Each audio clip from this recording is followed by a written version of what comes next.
this is the first real downturn actually as well, right? That Southeast Asia has seen. And so I think the headlines, obviously, there's no hero story because they're not raising like crazy.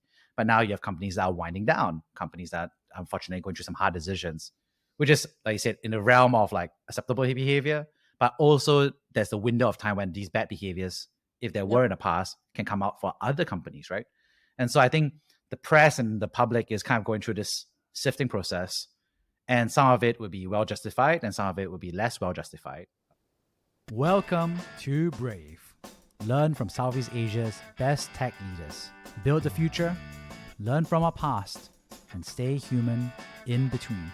No BS on success. I'm Jeremy Au, venture capitalist, serial founder, Harvard MBA, sci-fi nerd, and dad of 2 daughters. Join our movement of over 12,000 members for transcripts, analysis, and community at www.bravesea.com.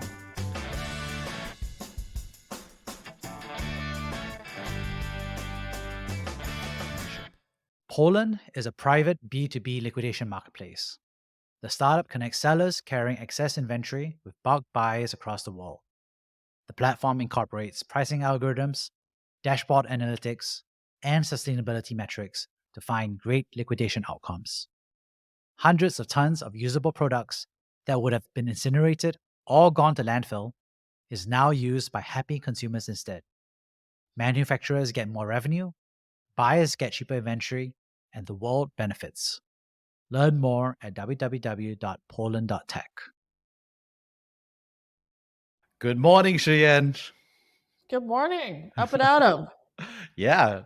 So here you are drinking your big cup of coffee that we got to have to start the day. I think one thing that we started to see recently was just chatting a little bit about is like all these stories about people leadership going wrong, right? I think in the news, in the press, we're hearing stories about heads of product running away with cash, right? We hear stories about low morale, right? We talk about people being laid off. We hear stories about kind of like information being leaked. So a lot of it has to do with like, I think the concept of people leadership, organizational design, personal growth of the founders, right? And the company growth and why it's not seeming to work out the same way, right? So want to kind of like take that topic and let's run with it. Sure. I mean, I think let's maybe like start with a few baseline, or I'll start with some baseline beliefs, maybe, which is one, every startup is a shit show. Okay. Just everyone is their own flavor of shit show. Okay. So you kind of have to like be at the shit show you are happy to be at. But there is no perfect situation. It is the nature of startups that you are growing quickly. A lot of things are getting built as the plane is flying. And so things will be messy. And then I think there's sort of like mess you can recover from. And then there's like mess that will speed your demise. Right. So there's like different kinds of mess. Different kinds of mess. And so I got to ask you, right, before we go into our beliefs that will be perfect coming from a textbook about how to do things better, what are some examples of messes that you've seen? Those that were kind of like irresolvable and those that were less resolvable. I'll throw one in real quick.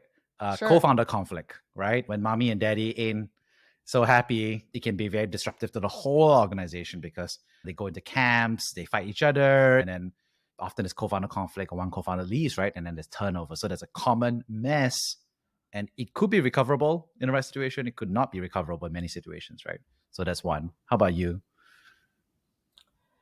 Yeah, so I think that's probably number one most common one. I think another one is similar but different, which is like you have different people believing different things about how your roadmap should be prioritized. So there's like legacy product versus new products. Double down in core market versus launch new markets, right? So it's like a variant of these things because they're basically all fights over capital allocation. How do we spend our money? How do we allocate our people's time? And if they feel like they can't get a reason from on high and people kind of try to make their own decisions, own resource allocation decisions at their level, then you get a lot of half people running in one direction, half people running in the other direction, and no one's really like running forward. So I think that's like another one. I think risk and compliance, where it's like, let's say you're doing something that is regulated, there's a compliance function, and or initially there's no compliance function, and then people kind of like do whatever. And then as the business grows, you're like, oh, maybe we should have a compliance function. And then people are like, wait, how come compliance only says no all the time? How do I work Mm. around them? I still need to hit targets and ship and things like that. And so I think there can be a lot of messes when like people's KPIs are not aligned properly and they're kind of like working at odds from each other. And that's not actually the company outcome that you want, right? Everyone has their role. Like risk should say no periodically. That's their job. But product should also like not try to go around them. Yeah. Right. I think there's like a bunch of stuff around like how you do that. I think in product organizations, there's like how much are you working on new product versus how much you're fixing bugs and taking care of technical debt, and how are those decisions made? Like who's making those calls? So I mean, I don't know. I think there's a lot of fodder here. So we can go. Which direction do you want to take it, Jerry? I know. I think the story is like what the Anna Karina principle, right? Which is that every happy family is the same, and every unhappy family is unhappy in their very special and unique way, right? And what it means is that for things to go right, like companies are all of it, right? They're highly strategic, they're thoughtful with capital allocation, they do well with their HR, right? And their organizational design. And then when it comes to like things falling apart, it's often like both a symptom, but also a cause of those things, right? You know, they kind of like feed each other and then things go sideways, right? So people always emerge as a critical, I don't know, comorbidity factor, right? For a startup failure. When I hear those stories, right, I'm just like, and I think the names I think of, right? I mean, I think a good example would be like, you know, Zenefits, right? Had the issue, right, around agents that they were like skipping and not being compliant with local state regulation in terms of getting their broker's license. That was one. I think there's also a period in the US. I think there's a lot of articles coming out, right? I think it was about what, 5 years ago, about like employee behaviors, right? Like partying too hard, they're not drug usage. I mean, the articles obviously have headlines, right? And actually, one of my startup role models that I actually really respected was actually left, right? Or resigned, right? Well, I don't know what the story is, right? Because of one of these like newspaper headline features, right? And I thought it was quite sad. I don't know what the reality of that is, but I think I remember that in that article that I read, it was basically a function of like low-level employees kind of like having certain behaviors and then management not seeming to have cared or not to have stepped in early enough to intervene, right? So he wasn't participating, but there was that people aspect of it, right? Of the headline that. So I don't Yeah, know. I mean, I think Yeah. let's distinguish between like bad behavior and what you're responsible for and like Yeah. standard startup churn. Right. Right. So I think there's like two things, right? There's sort of like, look, anytime you run a layoff, people are going to be unhappy. Right. There's like no way that you run a layoff and everyone's like, oh, this is great. Like no one's going to say that, right? But Yeah. that doesn't mean nefarious things were happening, right? Just because you're like that, it just sort of means like, hey, the business hired too fast or kind of got out over its skis and it needs to cut back Right. to like rationalize. But I think that a lot of people will take that badly. Some Yeah. people do take to the press and they use it as an opportunity to kind of like air dirty laundry and write on Glassdoor or whatever it is to sort of criticize founders, whether that's warranted or not, TBD. But I think like I would suspect in the vast majority of layoffs, it's like standard business stuff and nothing nefarious is happening, right? Right. I do think that you do open yourself up to more criticism if you have been sloppy in the past. Right. Right? Because it just means there's probably more people who want to Right. kind of take their pound of flesh, give you a hard time, whatever it might be. And so I think there is some aspect of like in the process of growing quickly, like how are you treating people? What's the tone that you're setting in your business for how you operate with each other, whether it's amongst employees or with customers and partners? And it's like a cliche, right? They always talk about the Wall Street Journal test. If what was happening was on the front page of the Wall Street Journal and your mom read it, how would you feel? And amazing. Yeah. Totally in the clear. Transparent. Right? But if you that's what you want, right? Yeah, that's what you want, right? But if you're like, I kind of don't really want my mom to read that, then it's kind of a clue that maybe there's something you need to go fix. And so I think that's like, it's like a pretty useful kind of like bright line to think about. But I think maybe like, and then I think there's a second thing, which is like on org design, which is like sometimes you are making decisions that are going to have downstream impacts that you don't even realize. Whether it is how you define someone's job scope or didn't define it, as the case may Yeah. be, and what reporting relationships mean for communication channels and what gets prioritized versus what doesn't. All those things can have downstream impacts. And I think often when people are growing quickly, they don't actually think as hard about that because you're kind of like, there's so much work to do. We just got to get people hired. We need to chase these opportunities. And I think sometimes when in downturns, it's often an opportunity to like reevaluate some of those decisions and think about like, Right. hey, am I organized the way that I want to be to set my company up for success over the next 18 months? Right. So yeah, I don't know. So I think like we can talk about bad behavior and then we can talk about just like standard startup high growth mistake making, which, one's more nefarious than the other. Yeah, I'm just riffing off you, right? Two things came to mind. First of all, is like the headlines, right? And I think the truth of the matter is that Southeast Asia is having more headlines. So I think in Silicon Valley, I think it kind of happened, I think almost like 5 years ago, right? It feels like there was a big wave of those headlines where I think, they always say, right, in journalism, you're either the hero, the villain, or an idiot. There's only those three roles you can have. How about the victim? Don't have victim. Okay, fine. We'll make our own version of the framework. The victim as well. That's a new one as well, right? The body on the floor, right? Yeah. So, but I think that wave, I think, of founders as heroes towards villains or idiots, right? From the press perspective, I think there was a wave that happened about 5 years ago, and I think there was a bit of a sharpening of the professional behavior / awareness about what could happen in Silicon Valley, right? But I think this is the first real downturn actually as well, right? That Southeast Asia has seen. And so I think the headlines, obviously, there's no hero story because they're not raising like crazy. But now you have companies that are winding down, companies that unfortunately going through some hard decisions, which is, like you said, in the realm of like acceptable behavior. But also there's the window of time when these bad behaviors, if there were in the past, can come out for other companies, right? And so I think the press and the public is kind of going through this sifting process. And some of it would be well justified and some of it would be less well justified, I think, in retrospect, in 10 years' time. But now there's this process, right? And so you can say hunting season is on. And now I think for a lot of founders who were previously in the press and only saw them as that, they're suddenly reacting and saying like, oh no, the press can also have that information asymmetry removing. That's one way of saying it, but also kind of like shining a bright light on those previous decisions, right? And so I think this is going to be a big learning point, I think, for a lot of founders, because it's like, yeah, like if your Instagram is always of you jet setting all the time, right? I'm just saying every week, right, to a new location. Yeah, when times are good, that's great behavior. It's not great behavior. It's acceptable behavior, but and perhaps it's personal behavior as well, which is okay if things are going well. Maybe it's all above board, but it can look really bad when you're laying people off and then you're still traveling, for example, right? Then you're still taking those photos.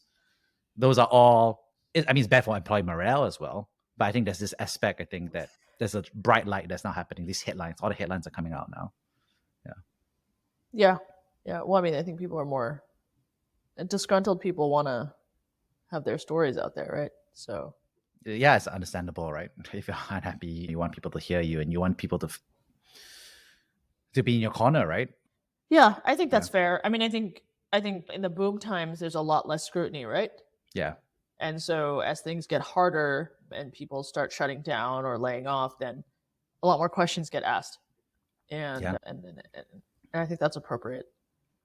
And I think it always reminds me of this article I read, right? It's like Theranos obviously was a big screw up, fraud. Elizabeth Holmes kind of like poisoned the well for so many biotech female founders in terms of personal reputation. And I would walk around and say, oh, there's a biotech founder I invested in, she's a woman, and people are like, oh, haha, Elizabeth Holmes. And I'm like, yo, that's kind of rude, right? But yeah, also because there's actually, on an absolute number basis, way more men who are frauds, but we don't say all men are frauds, do we now? Yeah, exactly. I don't say, oh, I have a male biotech founder. You're like, oh, ho, ABC, right? I mean, anyway. Martin Shkreli or whatever. Yeah, I know, exactly, right? But what was interesting was that there was also articles, for example, about Moderna, right? And Moderna, who invented basically the COVID vaccine, was seen as the next Theranos, right? So there was a legit article that it was like, oh, insiders and former employees talk about how the culture is very secretive and the experiments and results are not, and they have to do a pivot, and this could be the next Theranos, right? And of course, that company turns out to save the world for those in the world who are okay vaccines. You've destroyed the world if you're anti-vax. But the point I'm trying to say here is like there's this aspect of the headlines, right? And I think you have to be awareness that if you're a founder, you're a public figure, you are in the public eye, right? You're not, if you start succeeding, you're not, I don't know, the stuff that you can do, right? And once you're in the public eye, it's not only impropriety, right? But it's also the perception that's impropriety, right? Yeah, And is it okay that Clarence Thomas has a billionaire friend that takes him on fancy vacations to people who are paying for his adopted son's tuition to the tune of hundreds of thousands of dollars? I don't know. Maybe you don't have to report it, but it sure looks weird. yeah, I think the headlines are not happy or positive about this for sure. And I think that actually brings me actually to something else that you said, which is like they're going through these really tough situations that are really going to happen. And one thing it reminded me about is just like, it's kind of unfair as well, right? Because a lot of these founders are first-time founders, right? They don't have a lot of professional experience. They may not necessarily have managerial experience. But it feels unfair in some ways because we're asking them to grow like crazy and just saying like that, right? And then they have to grow as a manager simultaneously, as well as figuring out the business. So it's like, is it really a surprise, for example, to some extent, like when you, I mean, FTX is a good example, right? Oh God, really? We're gonna go there? Well, I mean, they're all super junior, right? They all have very little work experience. There's some a little bit in smaller funds, and then they grew like crazy. And I feel like borrowing money from your company, that's like a judgment thing. I don't think you need to be like super senior to be like, is this a good idea? Like, no, it is not a good idea. yeah, I mean, I think that being said, Constance Wong, the Singaporean COO, she was accredited as a CFA, and she did actually go through Credit Suisse risk management. So she did actually go through all the trainings about what is. So for her, unfortunately, I can't say that she's ignorant. She does know what was good behavior, and she knows what was inbounds and what was probably outbounds, right? And as a COO, you have the requirements to do that, right? But I think there are other startups who have gone through that stack and they didn't have that professional experience. They don't have a head of HR. They don't have a people leader. Yeah. Okay. I mean, that's fine, but like, I think people have to take responsibility. Right. Like, you're a human, okay? So separate from like CEO, like you're a human, right? So it's like ask yourself, right? It's like, would I want to be treated that way? If someone else did this thing, did I think that's okay? I think you people still have to like exercise personal responsibility here. So like, and also you're not totally helpless. Like, you have investors, and I think investors have a role to play here on the governance front. But also you could talk to other founders and be like, hey, how do you do this thing? Right? Like, what is best practice? And not just people who are like the same level as you, right? But people whose businesses are more advanced, right? So it's not totally the blind leading the blind, to just be like, hey, you've already gone through this stage, right? You've built out this team. Like, how did you think about these decisions, right? Like, I think it's kind of on you to try to make good decisions. I don't think you can just like throw up your hands and like, oh, I was young, I didn't know. Like, well, I mean, there's a difference between you know, but you say you don't know. And there's also you don't know and you say you don't know, right? I mean, that's what they say is the difference between negligence and gross negligence. And, Sure. But I mean, I think you're smart and capable, right? That's why you're a founder. Like, so you could still like find help, ask, get resources, all that sort of stuff. I don't. Yeah, but it's like, it's half, right? You're busy. I mean, I was a founder. I was like going bonkers building and I didn't know anything. Yeah, I mean, I benefited from being in Singapore or in Boston where I could ask lots of people. But, I was just super stressed all the time, right? Like I was like barely. Yeah, well, you know what's more stressful? Jail. Jail is pretty stressful, right? So like, great way to increase my anxiety. No, but I'm just serious about this, right? Like, if you're gonna, I think you're gonna like exercise reasonable judgment, but you gotta like ask for help, right? No one's saying you need to know everything out of the gate, but I think when something starts to get to the line of like, hey, you don't know whether this is okay or not, like that's a clue. But also like ask, right? And so okay, like I mean, and, like I guess just like bring us back, right? Which is to think about like I think there's a big difference from when you're like 4 or 5 people in a room, everybody knows what is going on, and then you start growing, right? And basically your span of control, like you're just so much more that it's like hard for you to know what everyone is doing. Then I think that's when you have to start really, like really being deliberate in thinking about who is making decisions about what. Right. What information do these people have access to? In two ways, right? One, which is like, does somebody have access to the information they need to do their job well? But also like, is there stuff that people don't really need to know because it's like sensitive, proprietary? We don't need to give every Tom, Dick, and Harry, every Mm, intern, new person access to it. And or like even this like running away with money, like who has access to the bank accounts? Should mm, everyone have access to the bank accounts? Probably not. yeah. Like maybe there should be limits.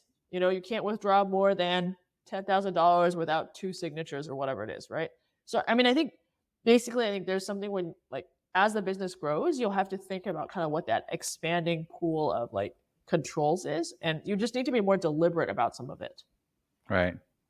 Yeah. Yeah. I think it feels like there's 3 periods, right, in the startup, right? There are things when things are calm enough for that to happen, obviously, to be. Then there's the companies that are obviously going down, so it's pivot, etc. And so, like you said earlier, there is going to be a bad experience and bad decisions in terms of how it's felt and so far it's going to be perceived, come to light, be explained. And I think there's also the other type of error, right, which is the company is growing like crazy and then people are not on top of it, right? They're not on top of that growth, right? And then that in those moments actually are the seeds, I think, of the future destruction or errors, right, that come out later, right? Because I think every startup kind of like goes, flying straight, going up, going down, right? And it's a sequence of that, right? And so I think there's a bunch of, I don't know, what do you call it? Equanimity, right? There's a lot of like good times you got to be at peace, at bad times you got to be at peace. But I think there's this level of like people leadership they're talking about, right? Which is these fundamental questions that have to be answered at all of those 3 stages, which is, I think, hard, honestly. I think I found it hard when I was a founder, right? To stay on top of everything. It is And really it's not hard. as if my VCs were much help. I mean, some of them were, but some not as Ouch. much. Yeah. Ouch. Yeah. And also, they can't help, right? They can give you advice, right? What I mean by that is like some VCs were more helpful because they were really in the trenches and they could really get into granular of the decisions. And some VCs were less helpful because they couldn't get granular at all, right? So it was all like platitudes, right? In that sense, right? So I don't know. I think you mentioned a book, right? Hard Things About Hard Things as a pretty good book. You want to talk about that? I mean, I think it's not a new book, but I think it has a very real take on the hard things that happen, and like at a very like tactical level, like titles. Yeah. Should you give people like how do you feel about title inflation? And in the beginning, you're just like, yeah, sure, have whatever title you want, right? Because it's like a title is free to give away, but then that is also a mess that has to be cleaned up later Yeah. because then it's like, well, what does it mean Yeah. in an organization to have a title if you just kind of gave them away? And what is your philosophy as an organization on how you feel about titles and what they represent? So if you haven't read it yet, I would read it. I think it's a good one for the canon, and I think it on the org design stuff. There's a section that talks about like, hey, first of all, no design is perfect. Every design is trading off something for another thing. Why do startups reorg all the time? Because your business is growing really quickly, and the thing that you were optimizing for in phase one is not necessarily the thing you're optimizing for in phase two. And so you Not have to easy. reorg the people to address phase two, right? But what is also true is human beings hate change. Like it's very disorienting for them, right? And so it's like when you reorg people, then everyone's like, what's happening? Like, oh, first I was on this team, but now I'm on this team. I reporting to this person. Like, and it creates like a lot of anxiety, right? Because Right. then you're just like, oh, well, we're saying we're reorging because our priorities are shifting. Like, does that mean I'm not important anymore? Yeah. And that has its own cycle of like emotional upset that happens. And so I think at the end of the day, we're in a people business, and like having some recognition or empathy that whatever org changes you make are going to drive these feelings is sort of one way to like get ahead of it. Yeah. That reminds me about some of the unique Southeast Asian challenges as well, right? I think one of it is just like there's a lot more people, I think, at every stage, right? Per reorg, per round in Southeast Asia compared to the US. And what I mean by that is like, I think what we've seen, I think, is that, for example, if you receive a $10 million round in the US versus in Southeast Asia, the number of people that you actually end up hiring with $10 million is much higher in Southeast Asia because the cost of labor is lower, right? And so you have this interesting dynamic where Southeast Asian companies are going through those reorgs you mentioned, those change, but they're like 2 or 3 times larger, right? Instead of a 20-man team, it becomes like a 40-man or 60-man team that's going through that reorg, which is order of magnitude harder. And then there's also different clusters or in different countries with different cultures, right? For example, the engineering team may be in Vietnam, right? You may have a cluster in the Philippines. And then thirdly, of course, is that everybody's not in the same place, right? So it's just remote or hybrid or whatever you want to call it. So I think I don't know, it just feels like there's a unique Southeast Asian, I don't know, difficulty multiplier sometimes for these reorgs. Yeah. Yeah, I think the geo one is definitely real, right? Which Yeah. is like, how do you communicate and do things when people are like all over the place? It is interesting on the number thing. Like, Yeah. should Southeast Asian companies have this many employees? Like, just because they're cheaper doesn't mean like you should necessarily hire more people. Mm. And I wonder sometimes if that is actually a crutch.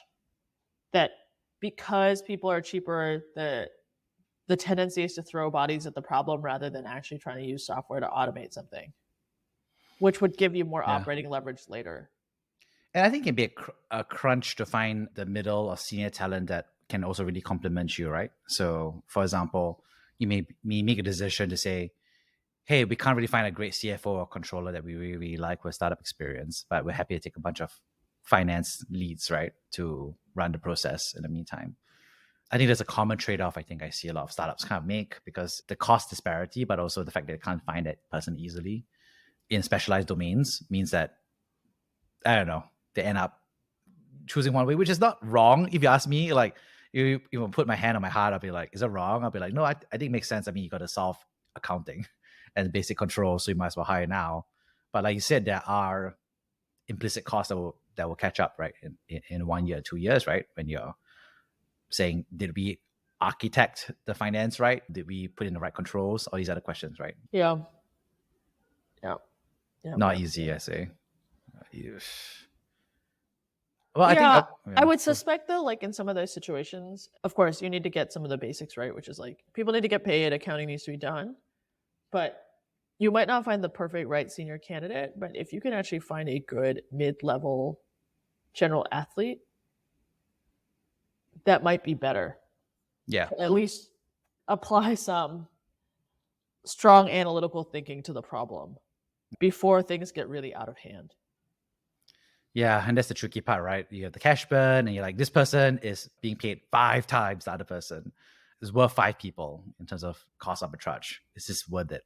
I think it can be a hard decision to make. Yeah. Yeah, not easy. I mean, I think one thing I've heard, for example, is like in some countries, for example, that are more hierarchical. I think we had a previous episode in where Robert Huynh shares about Vietnam. As a Vietnamese American, he found that in Vietnam, skip levels are pretty uncommon. So there's a practice where the CEO, for example, doesn't talk to their subordinate, but to the subordinate, right? So skip level. And that's an uncommon behavior. More common, I would say, in Singapore and US, for example, because of that global practice. But it's a way, of course, for the CEO to get a view of the front line, right? To embed and understand Real what's really talk. going on. Real talk, like, hey, buddy, let's have a real conversation. I'm totally not going to tell your boss about what we're talking about, but No, tell I mean, me what you feel about the business. Yeah. There's easier ways to. I mean, there's other ways to do that. I mean, Yeah, but the concept of skip level is basically Yeah, to avoid that management filter for good or for bad, right? That happens in the middle and kind of get the real, I don't know, front line, right? I used to play basketball with our IM team, Hmm. And that was actually a great way to meet new employees and Ah. talk to them. Yeah, I talk about casually. Yeah. So okay, so there's a more informal way of doing it. So yeah, that's a Yeah. good way actually. Yeah. Yeah, you're just hanging out. You're playing basketball. They make fun of you because you're old and slow. And That's part of the fun. builds It's like, yes, camaraderie. it was all of my evil plan to understand the real reality is to pretend to be old and bad at basketball. I'm actually really good and young at No, no, basketball. no, no, no, no. It was terrible. So it was a co-ed basketball league. It was like a lot of Yeah, yeah. startups had teams, and the rule was like you had to like have at least 2 women. Ah, yeah, And yeah. so in the beginning, it was like we had a really small team, right? So it was like me and this other lady. Yeah, And then yeah. even when we were 400 people, I was still getting roped into play. And I was like, there are way more women who work at the company right now. Like, how is it that I'm still like, oh, if you don't come, we have to forfeit the game, right? It was like kind of ridiculous. But we Because you're the got best player, yeah, that's what it is no, no, saying. no, no, Yeah. no. I think everyone's just like, oh, why would I go out after work and play basketball? But I mean, it was fun for me. But Yeah. we had this guy. It was so funny. My colleague. He was like, oh, I played basketball at Caltech, which if like Caltech is not exactly known for their athletic prowess, right? They're known for being super brainy, but he's like, oh yeah, I played basketball at Caltech, and I was like, oh, you should come play with our team. And he's like, okay. He gets out. He's on the court for like maybe 45 seconds, blows his ACL. No. Yeah. And I felt like super bad, right? Because I was like, oh, you should come play with us. He's like crutching around the office for like the next 2 months, right? His wife is pissed. Like, I'm just like, oh. So now, then I was like, after that, I was like, everyone stretch first. Don't just run onto the court and start running around. Yeah. That's the problem of everybody in the middle age. Is like they play as if they were in university, but their body's already starting to have that. I mean, Yeah.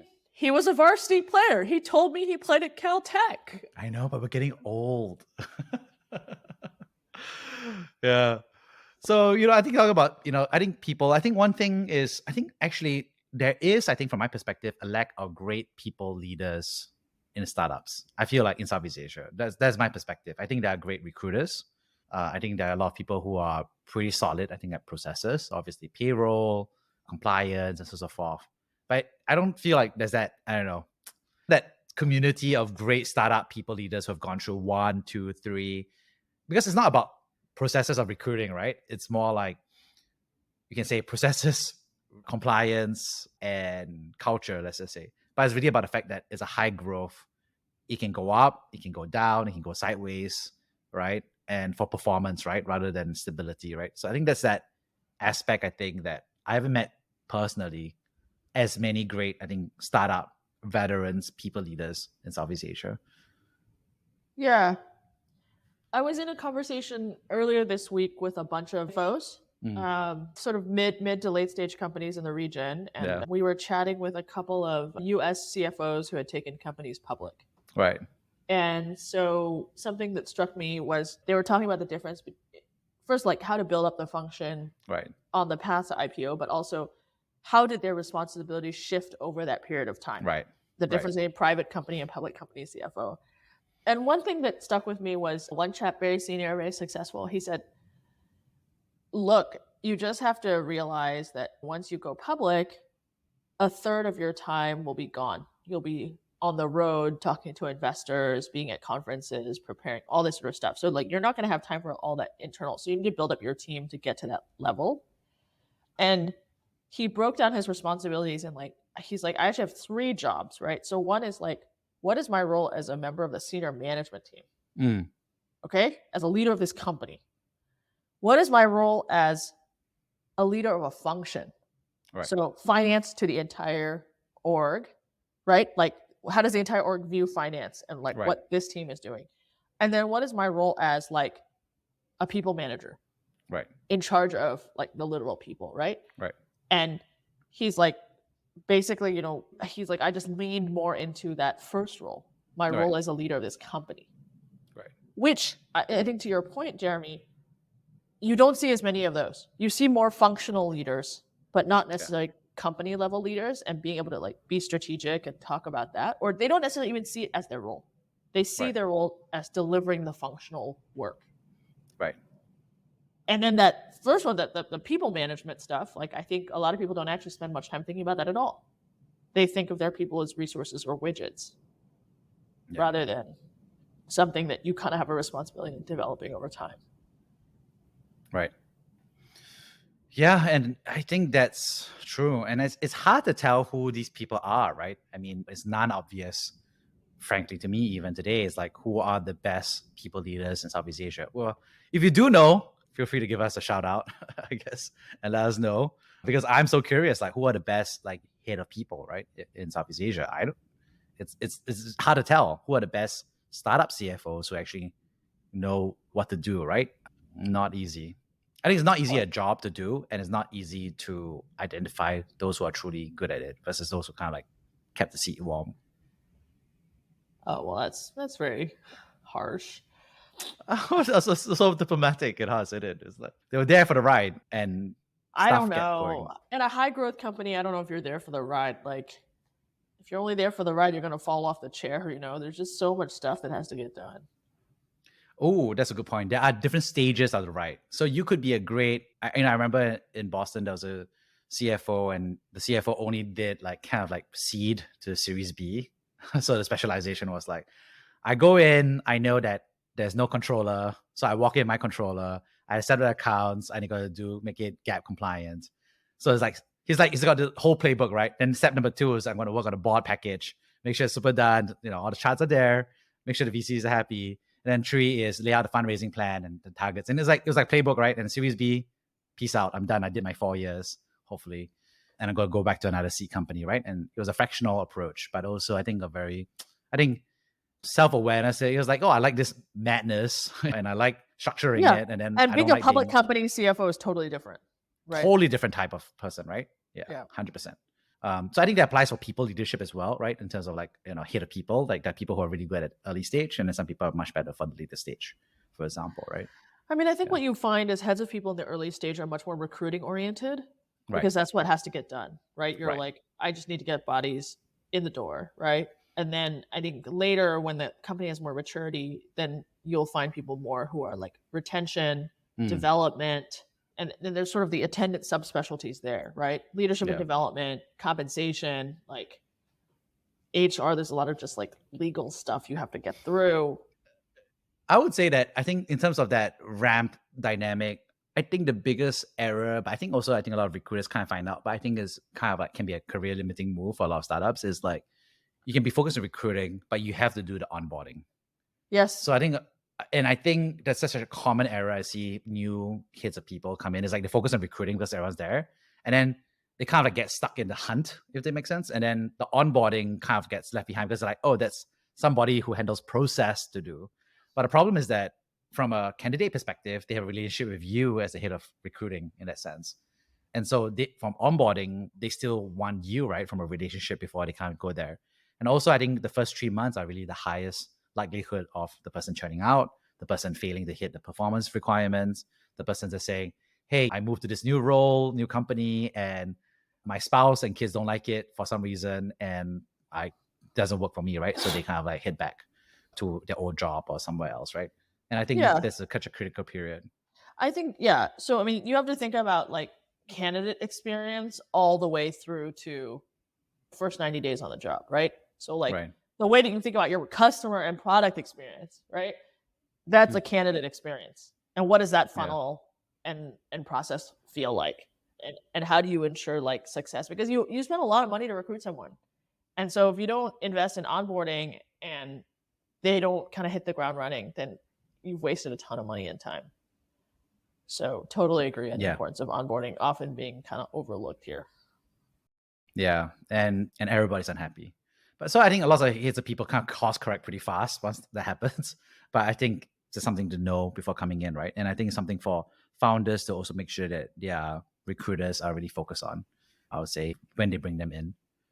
Let's talk a little bit for the last few moments here is like what resources would you recommend to founders to get better people leadership, yeah, and organizational design? Ooh. There's a very small, thin book called Five Dysfunctions of a Team that I think is great. Okay, we'll link to it later. But Yeah, I was gonna put that's the link. there's a very descriptive. I haven't read that. I've heard of it, but it's a very It's descriptive really title. short. You should read it. I recommend it to a lot of people, and then they Okay. read it and they're like, "Oh yeah, Oh that's a yeah. thing," and then they Yeah, like yeah. starting to Yeah. think. I like The Hard Thing About Hard Things. I like High Output Management. That's a good classic. Matt Machari is like a CEO coach, and he has online like a bunch of free resources that I think are pretty good. The for other great people. CEO within. I think I used that as well personally when I was a Yeah, founder. I thought it was I very thought those are helpful. pretty good and pretty too. Yeah, exactly. Yeah. So I think that's probably where I would start. But I always just tell people like you are operating two machines. There's your business machine and your people machine, right? So the business machine is like, hey, there's marketing dollars in, there's people dollars in, whatever. And then there's hopefully revenue and profit out, right? Like, so you've got your levers and you're moving them. Okay. Your people machine is like the people who operate your business machine. Okay. Right. And you need to think 100%. about them too. And you have to be like, is that the right person pushing that lever? Like, where this lever is going to be in 12 months, is that person going to be able to grow into that role? If not today, like, how am I going to help get them there? Or if I don't think they can get them there, like, do I need to go hire someone else to layer in? Right. So I think people think a lot more about the business machine than they think about their people machine. And like, Yeah. how do you sort of start thinking about them in that proactive way versus our reactive, like, oh, one more engineer, like one more paid marketing person, right? Like, but thinking about them as a system that you're operating, I think can sometimes be helpful to force the thinking on like who else you need to bring on or how you might need to evolve your team. Awesome. I think that's a great note of advice and good set of resources to follow up on. And on that note, see you next week. See you next week. Bye. Thank you for listening to Brave. If you enjoyed this episode, please share the podcast with your friends and colleagues. We would also appreciate you leaving a rating or review. Head over to www.bravesea.com for member content, resources, and community. Stay well and stay brave.